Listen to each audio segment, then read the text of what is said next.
ಬೆಂಗಳೂರಿನಲ್ಲಿ ಹಸುಗಳ ಕೆಚ್ಚಲು ಕೊಯ್ದ ಪ್ರಕರಣಕ್ಕೆ ಸಂಬಂಧಪಟ್ಟಂತೆ ಗಾಯಾಳು ಹಸುಗಳಿಗೆ ಪಶು ಆಸ್ಪತ್ರೆಯಲ್ಲಿ ಟ್ರೀಟ್ಮೆಂಟ್ ಅನ್ನು ಕೊಡಿಸಲಾಗ್ತಾ ಇದೆ. 3 ಹಸುಗಳಿಗೆ ಚಿಕಿತ್ಸೆಯನ್ನ ವೈದ್ಯರು ನೀಡ್ತಾ ಇದ್ದಾರೆ. ಚಾಮರಾಜಪೇಟೆಯಲ್ಲಿರುವ ಪಶು ಆಸ್ಪತ್ರೆಯಲ್ಲಿ ಚಿಕಿತ್ಸೆಯನ್ನ ನೀಡಲಾಗ್ತಾ ಇದೆ. ರಕ್ತಸ್ರಾವ ನಿಲ್ಲೋದಕ್ಕೆ ಚಿಕಿತ್ಸೆಯನ್ನ ನೀಡ್ತಾ ಇದ್ದಾರೆ ವೈದ್ಯರು.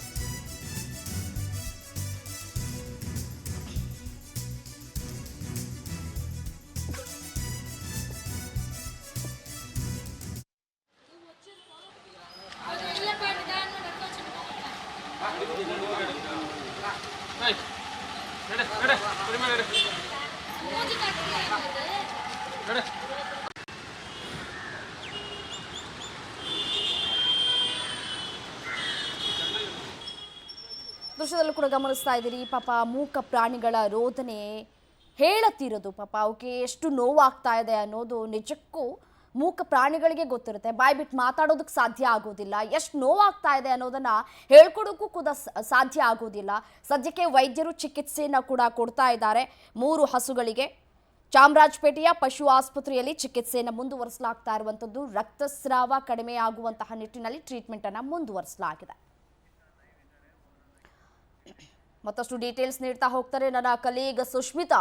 ನೇರ ಸಂಪರ್ಕದಲ್ಲಿ ಜಾಯಿನ್ ಆಗ್ತಾ ಇದ್ದಾರೆ. ಎಸ್ಎನು ಸುಷ್ಮಿತಾ, ಸದ್ಯಕ್ಕೆ ಆ 3 ಹಸುಗಳ ಪರಿಸ್ಥಿತಿ ಯಾವ ರೀತಿಯಾಗಿದೆ ಮೊದಲಿಗೆ, ಇನ್ನು ಈ ವಿಚಾರಕ್ಕೆ ಸಂಬಂಧಪಟ್ಟಂತೆ FIR ಏನಾದರೂ ದಾಖಲಾಗಿದೆಯಾ ಅಂತ ಡೀಟೇಲ್ಸ್ ನೀಡ್ತಾ ಹೋಗೋದಾದ್ರೆ.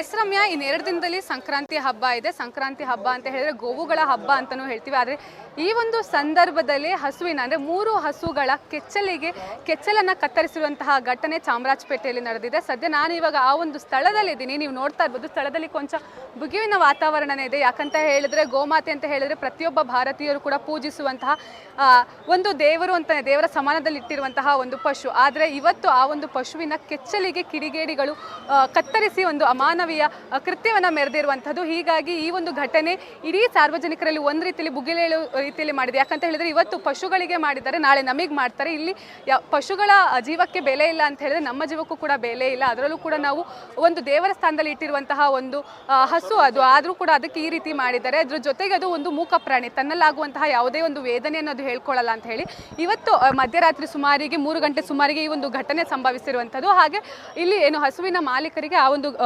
ವಿಷಯ ಗೊತ್ತಾಗಿದ್ದು 5 ಗಂಟೆ ಸುಮಾರಿಗೆ, ಅಂದರೆ ಪಕ್ಕದ ಮನೆಯವರು ಬಂದು ಹೇಳಿರ್ತಾರೆ. ಸೊ ಆ ಒಂದು ಸಂದರ್ಭದಲ್ಲಿ ಬಂದು ನೋಡಿದಾಗ 3 ಹಸುಗಳ ಕೆಚ್ಚಲನ್ನು ಇಡೀ ಆವರಣ ಏನಿದೆ ಸಂಪೂರ್ಣವಾಗಿ ರಕ್ತಸಿಕ್ತವಾಗಿತ್ತು ಅಂತಲೇ ಹೇಳ್ಬೋದು. ಯಾಕಂತ ಹೇಳಿದ್ರೆ ಆ ರೀತಿಯಲ್ಲಿ ರಕ್ತಸ್ರಾವ ಆಗ್ತಾ ಇತ್ತು. 3 ಹಸುಗಳು ಕೂಡ ನೋವಿನಿಂದ ಬಳಲ್ತಾ ಇದ್ವು. ಒಟ್ಟಿನಲ್ಲಿ ಅಂದರೆ ಈ ರೀತಿಯ ಘಟನೆ ಏನಾಗಿದೆ ನಿಜಕ್ಕೂ ಕೂಡ ನಾವು ಯಾವುದೋ ರೀತಿಯಲ್ಲಿ ಪಾಕಿಸ್ತಾನ ಅಥವಾ ಅಫ್ಘಾನಿಸ್ತಾನದಲ್ಲಿ ಇದ್ದೀವ ಅನ್ನೋದು ಒಂದು ರೀತಿಯಲ್ಲಿ ಭಾಸ ಆಗುತ್ತೆ. ಯಾಕಂತ ಹೇಳಿದ್ರೆ ನಮ್ಮ ಭಾರತದಲ್ಲೂ ಈ ರೀತಿಯ ಘಟನೆ ಆಗುತ್ತೆ. ಯಾಕಂತ ಹೇಳಿದ್ರೆ ಬೇರೆಯವರಿಗೆ ಒಂದು ನೋವು ಮಾಡಬೇಕು ಅಂತ ಹೇಳಿದ್ರು, ಮನುಷ್ಯರಿಗೆ ನೋವು ಮಾಡಬೇಕು ಅಂತ ಹೇಳಿದ್ರು 100 ಬಾರಿ ನಾವು ಯೋಚನೆನ ಮಾಡ್ತೀವಿ. ಆದರೆ ಇಲ್ಲಿ ಯಾವುದೇ ರೀತಿ ಅಂದರೆ ಒಂದು ಮೂಕ ಪ್ರಾಣಿ ಮೇಲೆ ಈ ರೀತಿ ಮಾಡಿದ್ದಾರೆ ಅಂತ ಹೇಳಿ ಎಲ್ಲರೂ ಕೂಡ ಇಲ್ಲಿ ಒಂದು ರೀತಿಯಲ್ಲಿ ಆಕ್ರೋಶವನ್ನು ಹೊರ ಹಾಕ್ತಾ ಇರುವಂಥದ್ದು. ಇದ್ರ ಬಗ್ಗೆ ಮಾತಾಡಲಿಕ್ಕೆ ನಮ್ಮ ಜೊತೆ ಹಿಂದೂಪರ ಹೋರಾಟಗಾರರಂತ ತೇಜಸ್ ಗೌಡ ಇದ್ದಾರೆ. ಅವ್ರನ್ನ ನಾನು ಮಾತಾಡ್ಸ್ತಾ ಹೋಗ್ತೀನಿ. ಸರ್, ಇನ್ನು 2 ದಿನದಲ್ಲಿ ಸಂಕ್ರಾಂತಿ ಹಬ್ಬ ಇದೆ. ಸಂಕ್ರಾಂತಿ ಹಬ್ಬ ಅಂತ ಹೇಳಿದ್ರೆ ಗೋವುಗಳನ್ನ ಪೂಜೆ ಮಾಡ್ತೀವಿ. ಬಟ್ ನಮ್ಮ ಭಾರತದ ನೆಲದಲ್ಲಿ, ಅದರಲ್ಲೂ ಕೂಡ ನಮ್ಮ ಬೆಂಗಳೂರಲ್ಲಿ ಈ ರೀತಿ ಒಂದು ಘಟನೆ ನಡೆದಿದೆ. ಏನು ಹೇಳ್ತೀರಾ ಇದ್ರ ಬಗ್ಗೆ? ನೋಡಿ, ಇದು ಇಡೀ ನಮ್ಮ ದೇಶ ತಲೆ ತಗ್ಸುವಂಥ ವಿಚಾರ. ಏನಕ್ಕಂದರೆ ಇನ್ನು ಒಂದು 2 ದಿನದಲ್ಲೇ ಸಂಕ್ರಾಂತಿ ಹಬ್ಬ, ಹಿಂದೂಗಳ ಸಂಕ್ರಾಂತಿ ಹಬ್ಬ, ಕ್ಯಾಲೆಂಡರ್ ಹೊಸ ವರ್ಷದ ಮೊದಲನೇ ಹಬ್ಬ ಬರುತ್ತೆ.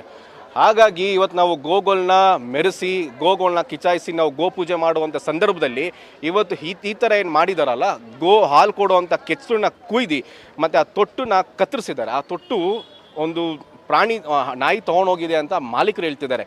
ಏನಕ್ಕೆ ಇಷ್ಟೊಂದು ನಿಮ್ಮ ಜಿಯಾದಿ ಮನಸ್ಥಿತಿ? ಅವರು ಈ ಮಾಡಿರೋರು ಇದ್ದಾರಲ್ಲ, ಅವ್ರಿಗೆ ನನ್ನ ಪ್ರಕಾರ ಈ ಕ್ಷೇತ್ರದ ಶಾಸಕರು ಕುಮ್ಮಕ್ಕಿದೆಯಾ? ಏನಕ್ಕಂದ್ರೆ ಇಷ್ಟೊಂದು ರಾಜ್ಯರೋಷವಾಗಿ ನಮ್ಮ ಭಾರತದ ಸಂವಿಧಾನ, ನಮ್ಮ ಬಾಬಾ ಸಾಹೇಬ್ ಕೊಟ್ಟಿರೋ ಸಂವಿಧಾನದ ನಂಬಿಕೆ ಇಲ್ವಾ? ಮೂಕ ಪ್ರಾಣಿಗಳ ಮೇಲೆ ಈ ಥರ ಬಿಕ್ಕರಾಗಿ ಹಲ್ಲೆ ಮಾಡ್ತಾರಲ್ಲ. ಪ್ರಾಣಿ ದಯಾ ಸಂಘ ನಮ್ಮ ಹಿಂದೂಗಳ ಹಬ್ಬದಲ್ಲಿ, ಹಿಂದೂಗಳ ಜಾತ್ರಾ ಮಹೋತ್ಸವದಲ್ಲಿ ಪ್ರಾಣಿಗಳ ದಯಾ ಸಂಘ ಪ್ರತ್ಯಕ್ಷ ಆಗೋರು ಇನ್ನೋರ್ಗೆ ಯಾಕೆ ಇಲ್ಲಿ ಮಾಯ ಆಗೋಗಿದ್ದಾರೆ? ಇನ್ನೋರ್ಗೂ ಅವರು ನಿದ್ದೆಯಿಂದ ಇದ್ದಿಲ್ವಾ? ಅಥವಾ ಕಾಣ್ದು ಜಾಣಕುಂಡಂಗೆ ಏನೋ ಇದ್ದಾರಾ? ಮತ್ತು ವಿಶೇಷವಾಗಿ ನೀವು ಗಮನಿಸಬೇಕಾಗುತ್ತೆ, ಇವತ್ತು ಎಲ್ಲ ಸಾರ್ವಜನಿಕರು ನಮ್ಮ ನಾಯಕರಾದಂಥ ಕದ್ರೇಶ್ನ ನೆನೆಸ್ಕೋತಿದ್ದಾರೆ. ಕದ್ರೇಶ್ ಅವ್ರು ಇದ್ದಿದ್ರೆ ಇವತ್ತು ಯಾವುದು ಹಿಂಗೆ ಆಗ್ತಿರ್ಲಿಲ್ಲ ಸರ್. ಕದ್ರೇಶ್ ಅವರು ಸಾವನ್ನಪ್ಪಾದ್ಮೇಲೆ ಇವತ್ತು ಪೆನ್ಷನ್ ಮೋಹಲ ಅಂತ ಏನಿದೆ ಇದು ಗಾಂಜಾ ಮೋಹಲ ಆಗಿದೆ, ಡ್ರಗ್ ಮೋಹಲ ಆಗಿದೆ. ಇಲ್ಲಿ ಚಿಕ್ಕ ಮಕ್ಕಳಿಗೂ ಸಹ ಅವರು ಭಯದ ವಾತಾವರಣ ಉಂಟಾಗಿದೆ. ಮತ್ತು ವಿಶೇಷವಾಗಿ ನೀವು ಒಂದು ಗಮನಿಸಬೇಕು ಮಾಧ್ಯಮದವರು, ನೈಟ್ ರೌಂಡ್ಸು ACP ಮತ್ತು ಇನ್ಸ್ಪೆಕ್ಟರ್ ಇದ್ದಾರೆ. ACP ಇನ್ಸ್ಪೆಕ್ಟರ್ ಇದು ಇಂಥ ಘಟನೆಗಳಾಗುತ್ತೆ ಅಂತಂದರೆ ನಾನು ಕಮಿಷನರ್ ಮನವಿ ಮಾಡ್ತೀನಿ, ಈ ಕೂಡಲೇ ಠಾಣಾಧಿಕಾರಿ ಯರಿಸ್ವಾಮಿ ಸಸ್ಪೆಂಡ್ ಮಾಡಿ. ಮತ್ತು ಯಾರಿಂದ ಕೆಲಸ ಮಾಡಿದಾರಲ್ಲ ಇವರು ಕೆಚ್ಚಲು ಕೂಗುವಂಥದ್ದು, ನಿಮ್ಮ ಹತ್ರ ಇರುವಂಥ ಪಿಸ್ತೂಲು ಆಯುಧ ಪೂಜೆ ಮಾಡೋದಕ್ಕೆ ಮಾತ್ರ ಉಪಯೋಗಿಸ್ಕೋಬೇಡಿ. ಇಂಥ ಜಿಹಾದಿ ಮನಸ್ಥಿತಿ ಇರುವಂಥವ್ರಿಗೆ ನಿಮ್ಮ ಜೊತೆಯಲ್ಲಿ ಸೊಂಟದಲ್ಲಿರುವಂಥ ಪಿಸ್ತೂಲಿನ ಗುಂಡು ಎದೆಗೆ ನುಗ್ಸಿ, ಆಗ ಇಂಥವ್ರು ಮಾಡೋದಕ್ಕೆ ಯಾರೂ ಹಿಂದೆಟಾಗ್ತಾರೆ. ಇಲ್ಲ ಅಂತಂತಂದರೆ ಇವತ್ತು ಕರ್ನಾಟಕದಲ್ಲಿ ಪ್ರತಿಯೊಬ್ಬರು ಸಹ ಮಾತಾಡ್ತಿದ್ದಾರೆ, ಕೇವಲ ಸಾರ್ವಜನಿಕರಿಗೆ ಅಲ್ಲ ಮೂಕ ಪ್ರಾಣಿಗಳಿಗೂ ರಕ್ಷಣೆ ಇಲ್ದಿರಂಗೆ ಆಗೋಗಿದೆ ಇವತ್ತು. ವಿಶೇಷವಾಗಿ ಚಾಮರಾಜಪೇಟೆ ಶಾಸಕರು ಹಲ್ಕಡೆದಲ್ಲಿ ಫೇಮಸ್ಸು.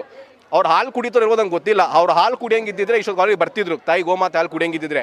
ಪಾಪ ಅವ್ರು ಹಲ್ ಕಡಿತಿದ್ದಾರೆ, ಎಲ್ಲೋ ಹಲ್ ಕಡಿತಿದ್ದಾರೆ ಅನ್ಸುತ್ತೆ. ದಯವಿಟ್ಟು ತಾವು ಹಲ್ ಕಡಿಯೋದು ಬಿಟ್ಬಿಟ್ಟು ಈ ಕ್ಷೇತ್ರಕ್ಕೆ ಬನ್ನಿ.